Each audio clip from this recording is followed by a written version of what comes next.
Shalom Bapak Ibu Saudara-saudara sekalian, sebelum kita mendengarkan firman Tuhan, marilah kita berdoa terlebih dahulu. Bapa di dalam surga yang mulia, kalau sebentar kami akan mendengarkan bagian dari sabda-Mu, biarlah Kau urapi hamba-Mu ini, sehingga boleh menyampaikan kebenaran firman-Mu, boleh menjadi berkat bagi pendengar, dan boleh menjadi rema bagi kami semua. Terima kasih Tuhan Yesus, di dalam nama Tuhan Yesus kami sudah berdoa. Amin. Shalom Bapak Ibu semua, kita akan mempelajari firman Tuhan pada hari ini. Kita akan belajar di dalam Lukas 13 ayat 10 hingga 17. Di sini dikisahkan dalam perikop menyembuhkan orang sakit pada hari Sabat. Nats yang akan kita bacakan adalah ayat 10 hingga ayat 13. Saya akan membacakan. Pada suatu kali, Yesus sedang mengajar dalam salah satu rumah ibadat pada hari Sabat. Di situ ada seorang perempuan yang telah 18 tahun dirasuk roh, sehingga ia sakit sampai bungkuk punggungnya dan tidak dapat berdiri lagi dengan tegak. Ketika Yesus melihat perempuan itu, ia memanggil dia dan berkata kepadanya, "Hai ibu, penyakitmu telah sembuh." Ya. Cukup sampai dengan ayat ke-12. Kita tahu di dalam banyak kisah di dalam Alkitab bahwa Tuhan Yesus memberikan teladan kepada kita untuk membantu orang lain, ya, entah itu menyembuhkan, membangkitkan orang mati, ya, dan bahkan mengurus masalah sosial seperti masalah perempuan yang berzinah. Nah, kita tahu bahwa kita adalah orang Kristen, kita adalah pengikut Yesus, kita juga harus mengikut Tuhan Yesus. Oleh karena itu, kita harus belajar mengasihi orang lain, ya, dengan menolong mereka dan melakukan hal-hal yang berkenan di hadapan Tuhan sehingga nama Tuhan dipermuliakan. Tujuan khotbah pada kali ini adalah agar kita bisa hidup di dunia dengan melakukan perkara-perkara yang mendatangkan kemuliaan nama Tuhan. Nah, ada 3 hal yang dapat kita lakukan. Yang pertama, peka terhadap kesulitan orang lain. Praktik kasih adalah yang utama dan prioritaskan melakukan perkara yang mulia. Nah, apa maksudnya? Yang pertama, peka terhadap kesulitan orang lain. Ya, kita tahu bahwa selama kita hidup di bumi ini tidak akan lepas dari masalah ekonomi, masalah sakit penyakit, ya, penyakit jasmani. Di sini penyakit jasmani itu bisa timbul karena ulah iblis, ya. Kita bisa pelajari dalam Alkitab bahwa ada peristiwa-peristiwa di mana Tuhan Yesus mengusir setan dari seorang yang disutuli, lalu dari orang yang gila, ya, di Gerasa. Nah, pada perikop ini dikatakan si perempuan ini, ya, sakit bungkuk sudah 18 tahun. Karena apa? Karena ulah iblis juga, ya. Dia tidak bisa lagi berdiri dengan tegak. Jadi perempuan ini telah begitu menderita, ya. Jadi memang di sekitar kita memang ada hal-hal yang perlu kita perhatikan dan kita tidak bisa diam saja atau berpangku tangan dengan tidak menolong. Kita harus punya inisiatif untuk menolong, ya, sebagaimana Tuhan Yesus juga berinisiatif. Walaupun Tuhan Yesus sedang mengajar di dalam salah satu rumah ibadat. Bayangkan kita sedang mengajar, ya, tiba-tiba ada orang yang datang di situ dan kita melihat, wah, orang ini ternyata menderita sakit, sudah 18 tahun. Apa yang akan kita lakukan? Apakah kita akan berdiam diri? Nah, tentu kita harus tergerak, ya, untuk menolong. Nah, poin yang kedua, kita tahu bahwa sebagai orang Kristen kita harus melakukan hukum kasih, ya. Jadi praktik kasih adalah hal yang utama. Ya, kita udah tahu bahwa hukum yang paling utama adalah mengasihi, mengasihi Allah dan mengasihi sesama manusia. Nah, dalam perikop ini dikatakan bahwa Tuhan Yesus pada akhirnya menyembuhkan, ya. Dengan kesembuhan ini berarti sama saja mempraktikkan kasih kepada siapa? Ya, kepada sesama kita dan juga kepada Tuhan. Kenapa?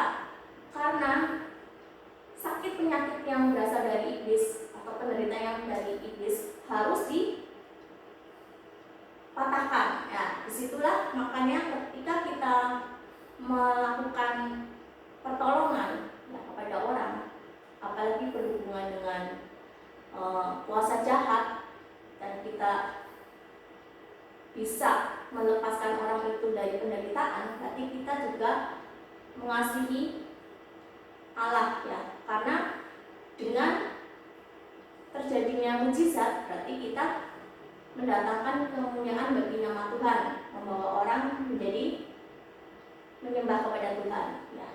Oke. Dan kita tahu mujizat yang Tuhan Yesus lakukan pada hari Sabat, ya. Nah, kita paham bahwa hari Sabat ini bukan hari yang biasa-biasa saja bagi orang Yahudi.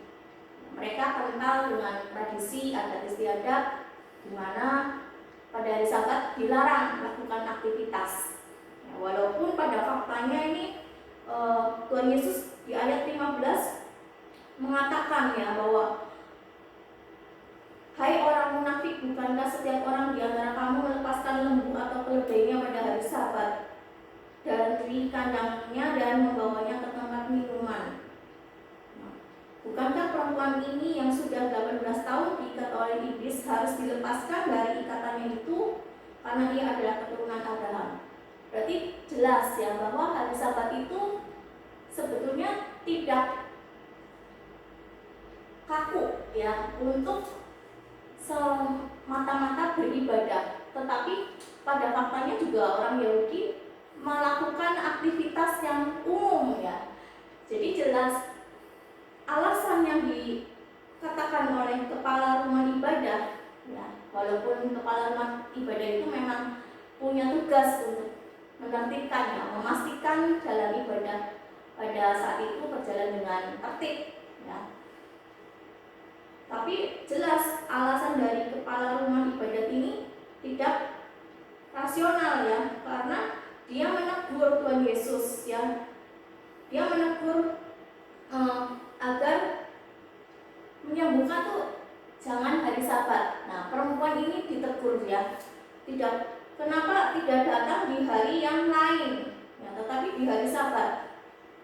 Nah, jadi si orang Farisi ini, ya, kepala rumah ibadat ini, dia sebetulnya tidak mengetahui bagaimana cara praktek kasih, ya, yang betul, tetapi dia lebih menjadi orang yang dikekang oleh tradisi yang sebetulnya sia-sia, karena kita tahu menolong orang itu lebih prioritas dibandingkan adat istiadat, ya. Tidak boleh melanggar karena dari dulu memang tidak boleh seperti itu, ya, kan kita juga paham, ya, seringkali ada tradisi yang sebetulnya ya hanya sekedar tradisi gitu, tapi maknanya di balik itu apa? Nah, kita mungkin sendiri kurang paham, ya.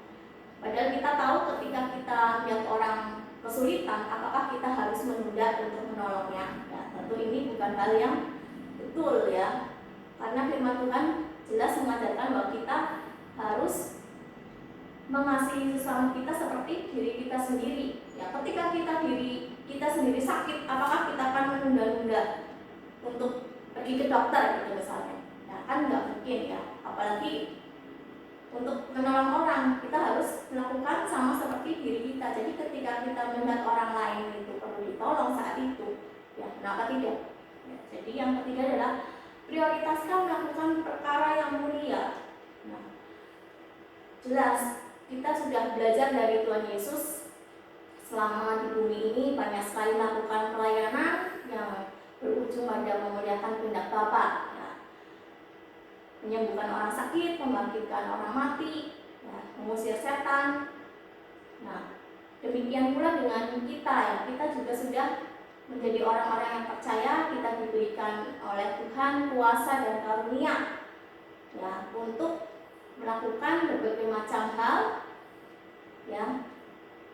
Dan tentunya kita harus dapat melakukan perbuatan-perbuatan yang mulia, ya, bagi nama Tuhan, karena Tuhan telah memberikan karunia tersebut. Jadi kita harus menggunakan karunia itu dengan benar. Ketika kita melakukan perkara-perkara yang mulia, dampaknya apa? Ya, dampaknya akan mendatangkan sukacita dan nama Tuhan dimuliakan, ya, sebagaimana dijelaskan di dalam ayat 17. Ya, dan waktu ia berkata demikian, semua lawannya merasa malu, dan semua orang banyak bersukacita karena perkara mulia yang telah dilakukannya.